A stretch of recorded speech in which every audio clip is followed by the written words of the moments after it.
नमस्कार, आप देख रहे हैं यू न्यूज यूपी और मैं हूं राहुल सिंह यूपी। गुनाह में गुनाह की एक और सच्ची सनसनीखेज खबर लेकर मैं आपके सामने हाजिर हूं। कल मैं आपको यूपी के प्रयागराज की एक खबर दिखाई थी, जहां पर एक साथ एक घर में 3 लोगों की बेदर्दी से हत्या कर दी गई थी। पुलिस ने महज 12 घंटे के अंदर इस सनसनीखेज हत्याकांड का खुलासा कर दिया है। जैसा कि परिजनों ने शक जताया था कि इस मामले में गांव के एक युवक ने इस पूरी वारदात को अंजाम दिया था। परिजनों का शक बिल्कुल सही सच निकला, लेकिन एक ट्विस्ट है। इस घर की एक बिटिया का भी इस पूरे मामले में नाम सामने आ रहा है। कहा जा रहा है कि उसने ही अपने प्रेमी को इस बात के लिए उकसाया था या कहा था कि अगर तुम्हें मुझसे शादी करनी है तो तुम्हें हमारे चाचा को रास्ते से हटाना होगा। प्रेमी मारने तो श्यामलाल गुप्ता को ही गया था, लेकिन इस दौरान चूंकि जो चाची थी उनकी नींद खुल जाती है, जिसकी वजह से जो है हत्यारे को अपने साथियों के साथ मिलकर अमरावती और इंद्रावती की भी बेदर्दी से हत्या करनी पड़ती है। पुलिस ने बताते हैं कि कल रात ही मुठभेड़ के बाद मुख्य आरोपी हिमांशु यादव और उसके साथियों को, यहां तक कि हिमांशु यादव के भाई को भी पुलिस ने गिरफ्तार किया है, क्योंकि हिमांशु यादव का भाई जो मुख्य आरोपी था उसे बचाने की, उसे भगाने की कोशिश कर रहा था। जिसके बाद पुलिस ने जो है इसे हिमांशु यादव को तो पकड़ा ही, इस पूरे मामले में हिमांशु यादव के भाई एक प्रधान को भी हिरासत में लिया गया है।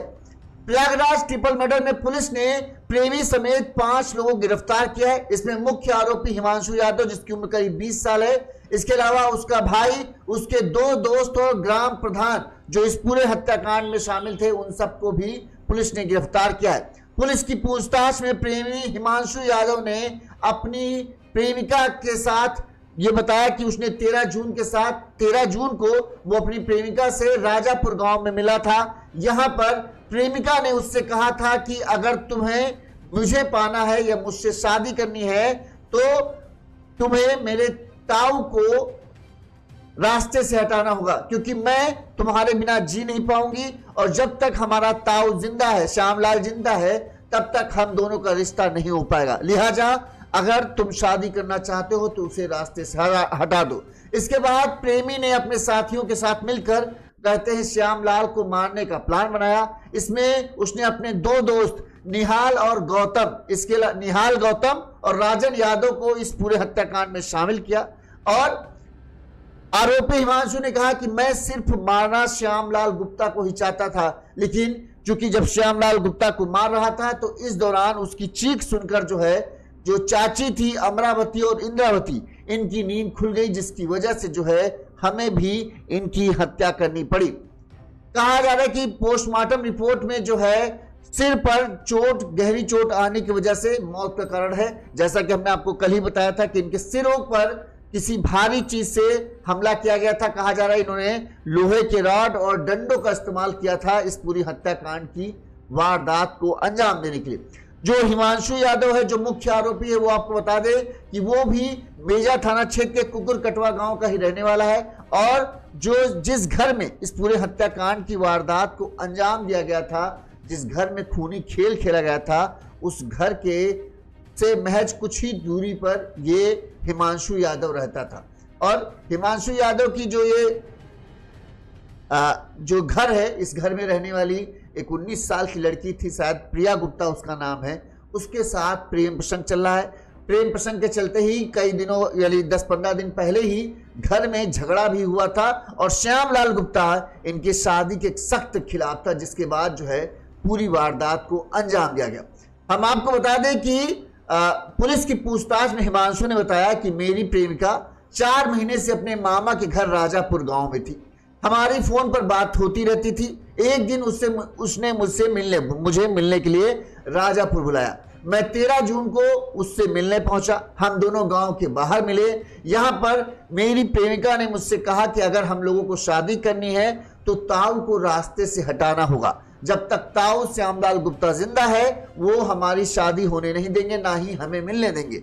वो बार बार हमारा विरोध करेंगे और श्यामलाल गुप्ता के चलते पिताजी और जो माँ है वो भी हमारी बात नहीं सुनेंगे। इसलिए तुम उनको मार डालो, इसके बाद ही हमारा रास्ता साफ हो सकेगा। इसके बाद हिमांशु ने अपने 2 दोस्तों के साथ मिलकर इस पूरे हत्याकांड की साजिश रची। हिमांशु ने बताया कि 15 जून सोमवार की रात करीब 2:30 बजे मैं अपने दोनों दोस्त निहाल गौतम और राजन यादव के साथ गांव पहुंचा। हाथ में हमने लाठी डंडे लिए और मैं रात के 2:30 बजे करीब जो है श्यामलाल गुप्ता के घर के पास पहुंचा। तो यहां श्यामलाल गुप्ता जो है घर के बाहर चारपाई पर सो रहे थे। हमने सीधे उसके सिर पर ताबड़तोड़ वार करना शुरू कर दिया। इस दौरान श्यामलाल गुप्ता को एक चीख निकल गई, जिससे श्यामलाल के बगल मतलब थोड़ी दूर पर ही जो चाची अमरावती सो रही थी, चीख सुनकर वो जाग जाती है और वो शोर मचाकर भागने की कोशिश करती है, जिस पर हमने भी अब कहां 60 साल की कहां 20 साल की, जब तक जो बूढ़ी थी वो भागती तब तक इन्होंने पीछा करके उनके भी सिर पर ताबड़तोड़ वार किया और उनको भी मौत लहूलुहान होकर जब वो जमीन पर गिर गई, इन्हें अंदाजा नहीं था कि उनकी मौत हो गई, इन्हें लगा कि वो चोटिल होकर गिर गई हैं। इसके बाद जब वो लोग यहां से निकलने लगते हैं तभी इनका कहना था कि इंद्रावती जो थी वो आ गई। अब इंद्रावती को हमने देखा तो हमें लगा कि ये हमें पहचान जाएंगे, लिहाजा फिर लाठी डंडों से पीट कर उन्हें भी हमने जमीन पर गिरा दिया। हमें इसका अंदाजा नहीं था कि उन दोनों की मौत हो जाएगी। हमारा जो मेन टारगेट था वो श्यामलाल गुप्ता था, लेकिन चूंकि इनको भी हमने मारा था, बुरी तरीके से मारा था, लहूलुहान हो गई थी, तो इनकी भी मौत हो गई। इस मामले में डीसीपी यमुनानगर विवेक चंद्र यादव ने बताया कि पूछताछ में आरोपी हिमांशु ने कई बातें बताई हैं। अब इन बातों की पुष्टि की जा रही है, जैसे कि उसने कहा कि जो प्रेमिका है उसने उससे कहा था कि हमारे चाचा को मार डालो, और क्या सच में इनके बीच में प्रेम प्रसंग था या सिर्फ एक तरफा मामला था। इसके लिए पुलिस जो है अब सर्विलांस की मदद ले रही है, कॉल डिटेल की मदद ली जा रही है। इन दोनों के बीच की बातचीत व्हाट्सएप पे बातचीत होती थी, फोटो तो एक दूसरे से लिए जाते थे। ये तमाम बातें जो हैं अब पुलिस जांच कर रही है कि सच है या झूठ है। अगर इनमें से बातें सच निकल के आएंगी तो फिर प्रेमिका के ऊपर भी कार्रवाई पुलिस कर सकती है। वहीं 16 जून को तीनों शवों के पोस्टमार्टम हुए, तो पोस्टमार्टम में सिर की ज्यादातर श्यामलाल के सिर की 5 हड्डियां टूटी मिली, जिसकी वजह से मौत हुई। वहीं अमरावती और इंद्रावती के भी सिर पर गहरी चोट आई थी जो मौत का कारण बनी। यानी तीनों के चूंकि इन्होंने सिर पर ही निशाना बनाया था, सिर को ही हमला किया था, जिसकी वजह से तीनों की मौत हुई थी। अब तीनों के शवों को परिजनों को सौंप दिया गया है। वहीं परिजन जो हैं वो इस बात की मांग कर रहे हैं कि इनके खिलाफ सख्त कार्रवाई होनी चाहिए, इनके घर पर बुलडोजर चलना चाहिए, तभी इंसाफ होगा, वरना ये इंसाफ नहीं मानते वो। वहीं इस मामले में हिमांशु यादव की गिरफ्तारी के बाद पुलिस उससे जो हथियार, जिन हथियारों से उन्होंने तीनों की हत्याओं को अंजाम दिया था, उन्हें बरामद करने के लिए परानीपुर गांव पहुंची। इससे पूछा गया तो उसने कहा कि परानीपुर में झाड़ियों में जो है इन्होंने उन हथियारों को छुपाया है। यहाँ पर पुलिस की गाड़ी से उतरने के बाद जब ये हथियार खोजने लगता है तो इस दौरान हिमांशु यादव ने एक दरोगा की पिस्टल छीन ली और पिस्टल छीनकर पुलिस पर फायर करके भागने की कोशिश की, जिसके जवाब में पुलिस ने भी फायर की और हिमांशु यादव के बाएं पैर में गोली लगी, जिससे वो घायल हो गया। अब उसे अस्पताल में भर्ती कराया गया है। तो पुलिस ने कैसे क्या कहा पहले वो हम आपको बताते थे, फिर पूरी खबर हम एक बार विस्तार से आपको बताएंगे। सुनिए पहले पुलिस ने कैसे इस मामले का खुलासा किया। दिनांक 16/6/2026 को थाना मेजा अंतर्गत गांव कुकुर कटवा से हत्या की सूचना आई थी, जिसमें करीब 65 वर्षीय बुजुर्ग एवं उसके परिवार की 2 अन्य वृद्ध महिलाएं, जिनकी उम्र करीब 60-62 वर्ष है, के सर पर किसी भारी वस्तु से मार करके हत्या की गई थी। परिजनों से प्राप्त तहरीर के आधार पर गांव के ही करीब 21 वर्षीय युवक हिमांशु यादव के विरुद्ध नामजद अभियोग पंजीकृत किया गया।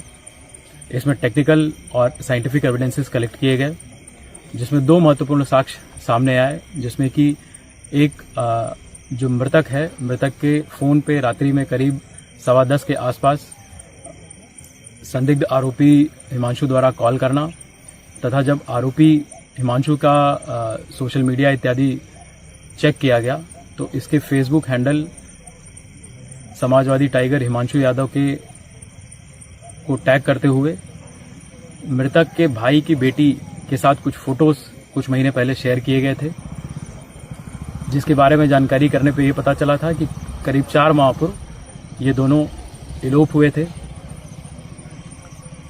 घटना में आरोपी हिमांशु यादव को पुलिस टीमों द्वारा गिरफ्तार किया गया और आरोपी द्वारा घटना कारित करने का सीक्वेंस तथा आला कत्ल की जानकारी प्राप्त की गई। आला कत्ल को आरोपी द्वारा परानीपुर रोड के पास झाड़ियों पर छिपाना बताया गया। जब आला कत्ल की बरामदगी हेतु पुलिस टीम आरोपी के साथ मौके पर आई तो बरामदगी के दौरान मौके का फायदा उठा करके आरोपी द्वारा एक उपनिरीक्षक का पिस्टल छीन लिया गया और भागते हुए पुलिस टीम पर फायरिंग की गई। आत्मरक्षार्थ उपस्थित अन्य पुलिसकर्मियों द्वारा अपने बचाव में फायरिंग किया गया तो आरोपी हिमांशु यादव के पैर में गोली लगने से घायल हुआ है। घायल आरोपी को उपचार हेतु तत्काल अस्पताल भिजवाया गया। घटना के बारे में अन्य चीजें ये बतानी है कि इसमें संलिप्त मुख्य आरोपी का एक अन्य साथी निहाल गौतम, जिसकी उम्र करीब 21 वर्ष है, उसको भी गिरफ्तार किया गया है तथा इसके गांव का एक अन्य इसका साथी आरोपी, उसको भी पुलिस अभिरक्षा में लिया गया है।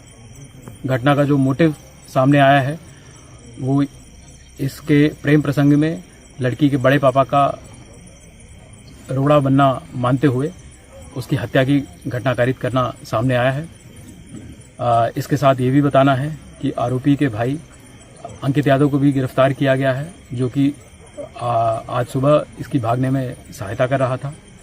इसके साथ साथ गांव के प्रधान गुड्डू यादव को भी गिरफ्तार किया गया है, जो कि ये 4 माह पूर्व घटित इलोपमेंट की घटना को पुलिस को सूचना न देते हुए इसमें समझौते का प्रयास किया इसके द्वारा।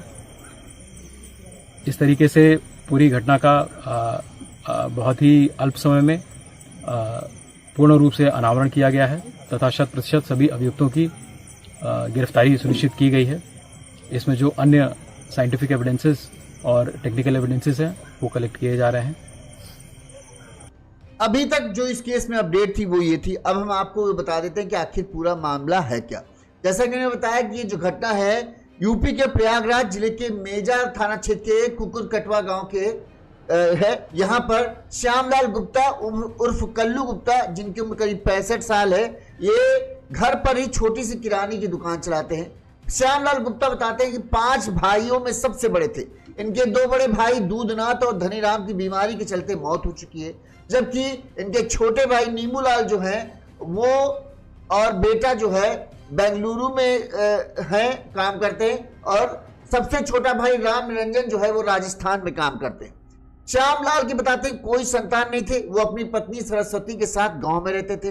दूधनाथ की पत्नी इंद्रावती 55 साल और नीमूलाल की पत्नी अमरावती 58 साल भी इसी जगह पर यहाँ पर रहती थी। वहीं जो इनकी भाई था धनीराम, जिसकी भी मौत हो चुकी थी, उसकी पत्नी अपनी 2 बेटियों के साथ भी गांव में रहती थी। इसमें प्रिया उर्फ नेहा 19 साल और शिवानी 8 साल।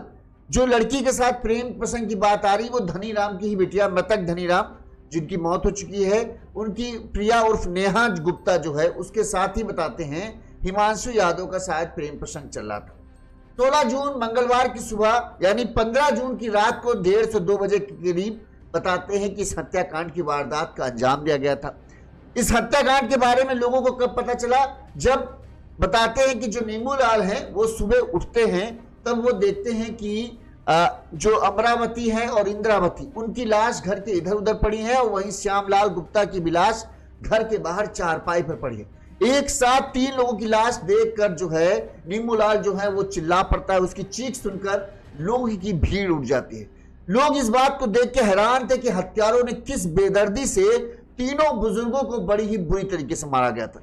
अब श्यामलाल गुप्ता की सोचिए उम्र करीब 68 साल के आसपास, इंद्रावती की उम्र करीब 55 साल, वहीं अमरावती की उम्र भी 60 साल के आसपास थी। तो और जिस तरह से पूरे घर में तीनों की लाशें अलग अलग जगह थी, दूर दूर थी, तो ऐसा लग रहा था कि तीनों को दौड़ा दौड़ा कर ही मौत के घाट उतारा गया था। घर के अंदर जो घर के जस्ट बाहर निकलते ही चारपाई के पास श्यामलाल गुप्ता की लाश पड़ी थी, वहीं घर से थोड़ी दूरी पर अमरावती की और थोड़ा और आगे बढ़ने पर इंद्रावती की लाश। ऐसा लग रहा था कि तीनों ने, मतलब तीनों में से जो दोनों औरतें थी इंद्रावती और अमरावती, इन्होंने तो अपने आप को बचाने की बहुत कोशिश की, लेकिन हमलावर ऐसा लग रहा है कि ज्यादा थे, जिसके चलते ये बच नहीं पाए और ना ही अपनी मदद के लिए किसी को बुला पाए। इस दौरान जैसे ही हत्याकांड की बात सामने आती है, तुरंत ही पुलिस, डॉग स्क्वाड, एसओजी और सर्विलांस फॉरेंसिक टीम जो है सब मौके पर पहुंचते हैं और जांच पड़ताल शुरू की थी, क्योंकि एक साथ 3 लोगों की हत्या बड़ी घटना थी। लिहाजा तमाम बड़े अधिकारियों की नजर भी इस पूरे केस पर थी। जो डॉग स्क्वाड को बुलाया गया, तो डॉग स्क्वाड जो घटना स्थल से 200 मीटर दूर एक संदिग्ध जिसके ऊपर शक जताया गया था, जो हिमांशु यादव का घर था, वहां पर जाकर डॉग स्क्वाड बार बार रुक रहा था। ऐसे में पुलिस को आशंका हुई कि हो न हो हिमांशु यादव का इस पूरे मामले में कुछ हाथ है। वहीं परिजनों ने भी हिमांशु पर ही इस हत्या का शक जताया था, जिसके बाद पुलिस टीम जो है जांच पड़ताल में जुट जाती है और सोमवार की रात यानी या मंगलवार की तड़के ही पुलिस ने मुख्य आरोपी हिमांशु समेत 5 लोगों को इस पूरे मामले में गिरफ्तार कर लिया।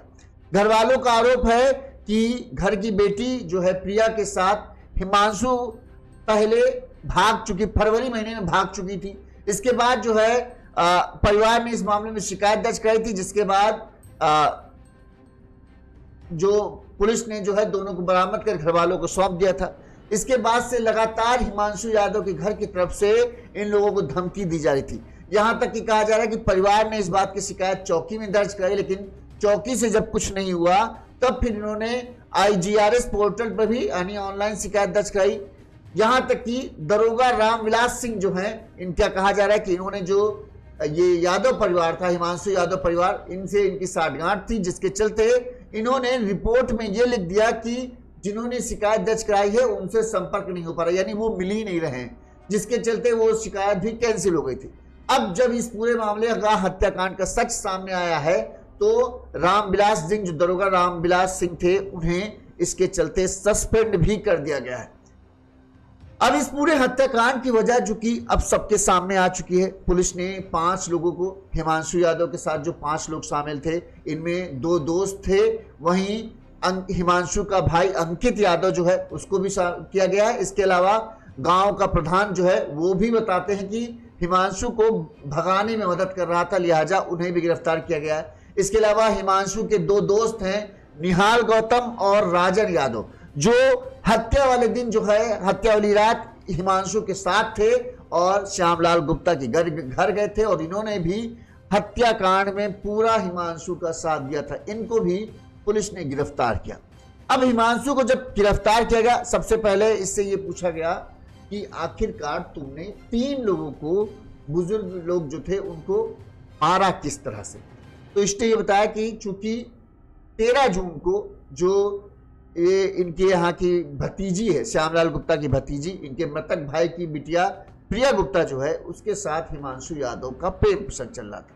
और प्रेम प्रसंग ऐसा कि तगड़ा वाला, फरवरी में दोनों एक साथ भाग भी चुके थे, लेकिन फिर पुलिस इनको बरामद करके इनको वापस ले आई थी, जिसके बाद से हिमांशु यादव लगातार धमकी दे रहा था, लेकिन श्यामलाल गुप्ता अपनी जिद पर अड़ा था कि वो शादी के लिए राजी नहीं होगा।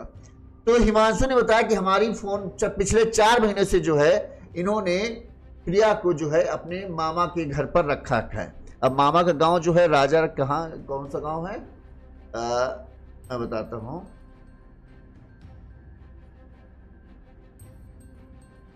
हाँ, राजापुर। इस राजापुर में ममान है, मामा के घर पर जो लड़की थी। तो हिमांशु ने बताया कि हमारी फोन पर बातचीत होती थी। इस दौरान जो है प्रिया ने हमें मिलने के लिए वहां बुलाया। 13 जून को हम वहां मिलने पहुंचे। गांव के बाहर हम दोनों लोगों की बातचीत हुई।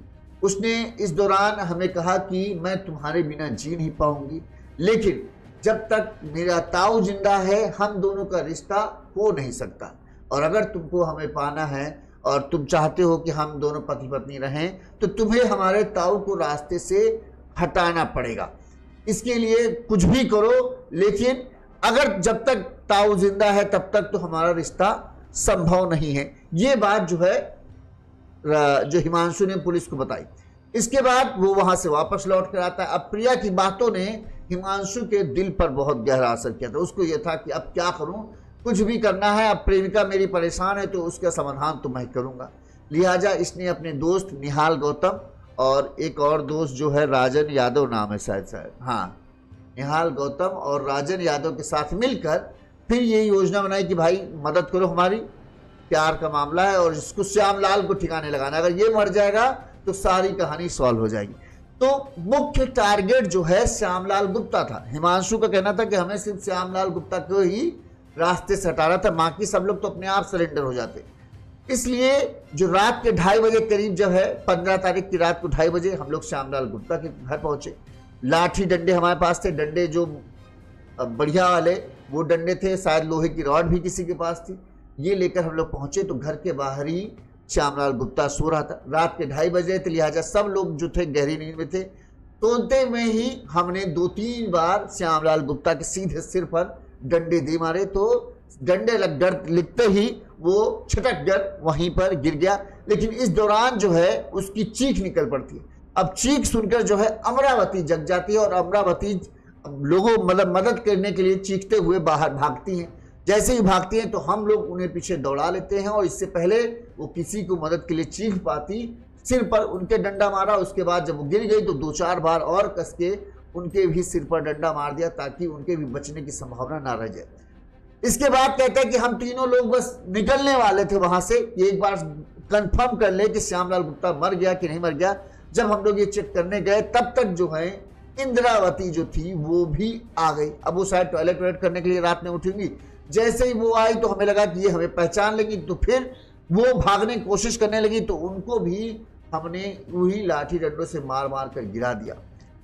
टारगेट श्यामलाल गुप्ता था, लेकिन ये लोग जो कि रात में जग गए किसी कारणवश, इसलिए चूंकि हमें अपनी पहचान छुपानी थी इसलिए हमें इनकी हत्या करनी पड़ी और इसकी वजह से जो है हमने इन्हें भी मौत के घाट उतार दिया। ये श्यामलाल गुप्ता ने कहा। हिमांशु यादव ने ये पुलिस को पूरा बयान दिया है। अब पुलिस इस बात की जांच कर रही है कि जो ये कह रहा है कि हमारी प्रेमिका थी, अच्छा भागने वाली बात, ये तो बात सच है क्योंकि पूरे गांव को पता है। पूरे गांव में इस बात की चर्चा थी। जैसे ही इस हत्याकांड की खबर सामने आई थी, सबसे पहले शक गांव के लोगों का ही शक हिमांशु यादव पर था, क्योंकि बताते करीब 15 दिन पहले भी हिमांशु यादव का और घर के लोगों से झगड़ा हुआ था। तब उसने घर वालों को धमकी दी थी कि तुम सबको जिंदा नहीं छोड़ूंगा। इसलिए घर वालों ने सीधे सीधे जो शक जताया था वो हिमांशु पर ही जताया था। अब जब बात खुली है तो ये सब बातें आई हैं, लेकिन फिर भी पुलिस एक बार हिमांशु यादव के फोन को जब्त कर लिया है। प्रिया के फोन को भी जब्त किया जा रहा है। इसके बाद इनकी कॉल डिटेल निकाली जाएगी कि सच में क्या लड़की की कुछ इसमें भागीदारी है कि नहीं है, क्या उसने ही इसे हत्या के लिए उकसाया या कहा, वो सब चीजें चेक की जा रही हैं। अगर लड़की की भी भागीदारी इसमें निकल के आती है तो शायद उसके ऊपर भी पुलिस कार्रवाई करेगी। वैसे अगर है तो करनी तो चाहिए, क्योंकि उसने ही इस तरह का वो कहा कि कुछ भी हो, अगर ये जब तक जिंदा है तब तक नहीं होगे। तो एक तरीके से इशारा था कि इसे रास्ते से हटाओ, तभी हम तुम एक हो सकते हैं। और फिर प्रेमी ने अपने प्यार को पाने के लिए इतना घिनौना कांड कर डाला। ये प्रेमी होते ही बेवकूफ किस्म के लोग हैं। इसने ये नहीं सोचा कि तुम किसी को मारोगे तो क्या उसका राज नहीं खुलेगा। अच्छा, इसको क्या लगा कि जिस तरह से हमने जब इन्होंने ऑनलाइन शिकायत की तब हमने पुलिस चौकी में मामला सेट कर लिया था, तो इस बार भी मामला। लेकिन भैया, शिकायत को दबाना और हत्या को दबाना बड़ा मामला है। शिकायत दबाना कोई इतनी बड़ी बात नहीं, लेकिन जब किसी की हत्या होती है तो तुम चौकी से मामला नहीं होगा, क्योंकि ये मामला फिर बढ़ जाता है। तो तुम्हारे पास कितना भी पैसा हो, अगर इस मामले को, अगर शायद एक बार ये हो सकता था कि सिर्फ श्यामलाल गुप्ता की मौत होती तो शायद पत्रकार या मीडिया इस मामले में इतना ज़्यादा इन्वॉल्वमेंट नहीं लेता। लेकिन एक साथ 3 लोगों की हत्या हुई, जिसकी वजह से सभी बड़े चैनलों में ये खबर चली, जिसकी वजह से पुलिस को ये हो गया कि भाई तमाम बड़े अधिकारियों की नज़र में ये मामला आ गया कि 3 लोगों की हत्या घर में घुसकर कर दी जाए तो भला। वहीं समाजवादी पार्टी ने भी इस मुद्दे को उठाया। उन्होंने तुरंत ट्वीट कर दिया कि देख लो ये क्या हो रहा है, एक घर में घुसकर 3 लोगों की हत्या कर दी जाती है, किस तरह से अपराधी बेखौफ हैं। और ये है सीएम योगी का कानून राज, जिसके चलते पुलिस के ऊपर अतिरिक्त दबाव था कि जल्द से जल्द इस पूरे मामले का खुलासा करना है। लिहाजा इसी वजह से पुलिस ने इस पूरे मामले में सतर्कता दिखाई और महज 12 घंटे के अंदर में इस पूरे हत्याकांड का पुलिस ने खुलासा करते हुए मुख्य आरोपी को गिरफ्तार कर लिया। हिमांशु ने सोचा था कि सिर्फ श्यामलाल गुप्ता की हत्या करेंगे, एक बुजुर्ग की हत्या होगी, किसी को पता नहीं चलेगा, कुछ दिन में मामला ठंडा हो जाएगा, इसके बाद बाकी घर वाले दबाव में आ जाएंगे और हम अपनी प्रेमिका के साथ मस्त रहेंगे। लेकिन हिमांशु ने ये नहीं सोचा कि तुम किसी की हत्या करोगे तो हत्या की जांच होगी तो तुम फंस सकते हो। अब तुम जेल चले जाओगे। अब 5 जेल 3 लोगों की हत्या के मामले में जेल गए हो तो 8-10 साल कहीं नहीं गए। इस 8-10 साल बाद जब तुम निकल के आओगे, ना तुम्हारा प्यार बचेगा, ना तुम्हारी प्रेमिका बचेगी, सब चला जाएगा, तुम्हारे हाथ कुछ नहीं आएगा। और तुमने एक गलत कदम उठाकर ये सोचा कि तुम प्यार को पालोगे, कभी नहीं हो सकता। इस खबर पर आपकी क्या राय है कमेंट करके जरूर बताइएगा। इसी तरह से गुनाह की तमाम बड़ी खबरें हम आप तक पहुंचाते रहेंगे। देखते रहिए यून्यूज़ यूपी। नमस्कार।